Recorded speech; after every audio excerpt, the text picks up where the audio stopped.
En 2008, 65% des femmes ayant pris refuge fuyaient cette forme de violence.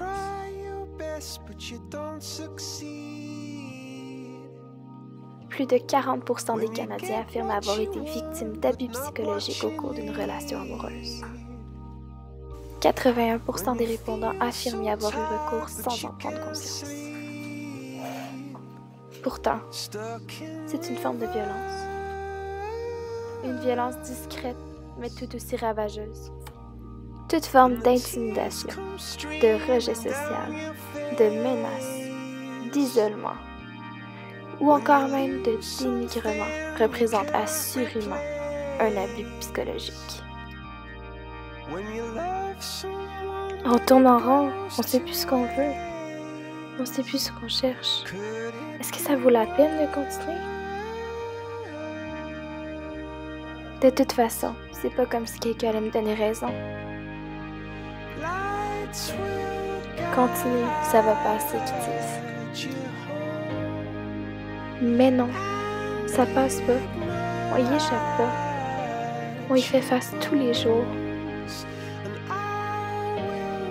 Et on n'a pas le pouvoir d'y changer quoi que ce soit. Tous y participent sans nécessairement le savoir.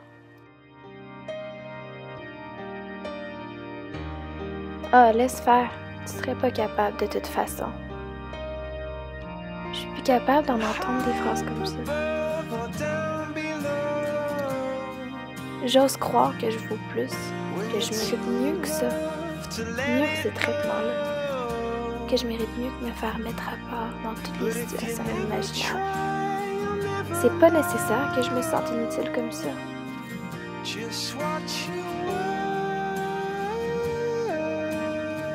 C'est tellement difficile de se faire accepter.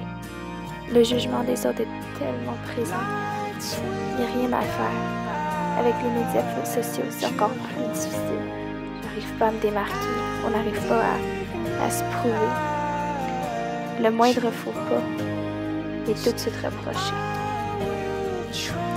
Avec des amis comme ça, on n'a pas besoin d'ennemis. Toutes ces insultes-là nous font sentir comme moins que rien. Comme si on valait pas la peine d'être aimé.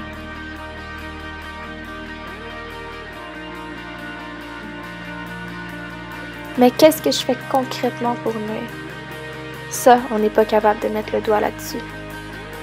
Pourtant, j'essaie de mon mieux. Je fais tous les efforts nécessaires. Ce sera juste jamais assez pour les standards préétablis.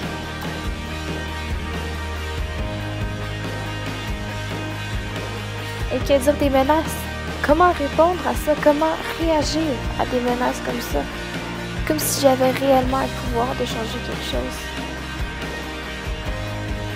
J'ai juste le goût de m'enfuir.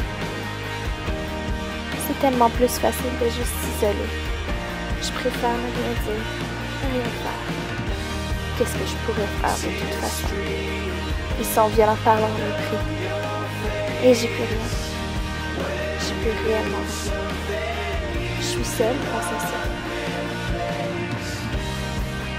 Au final, je veux juste être bien. Je veux juste que tout soit bien. Je veux pas être la cause des problèmes ou la cause des conflits. À force d'essayer que tout le monde m'aime, que tout le monde m'apprécie, je m'estime de moins en moins. Je me sens ridiculisée, dévalorisée. Vraiment, peu importe ce que je fais, j'ai l'impression que tout serait indifférent. J'ai vraiment plus de liberté dans ce que je fais ou dans ce que je veux dire. Il existe tellement de solutions. Les services téléphoniques de secours et d'écoute, tels que Tel Jeune, de l'aide professionnelle procurée par des médecins, des psychologues ou même par les services policiers. Les organismes de services sociaux peuvent d'ailleurs vous aider, tout comme l'aide juridique en dernier recours. Ce qu'il faut se rappeler, c'est qu'on n'est jamais seul dans cette situation-là.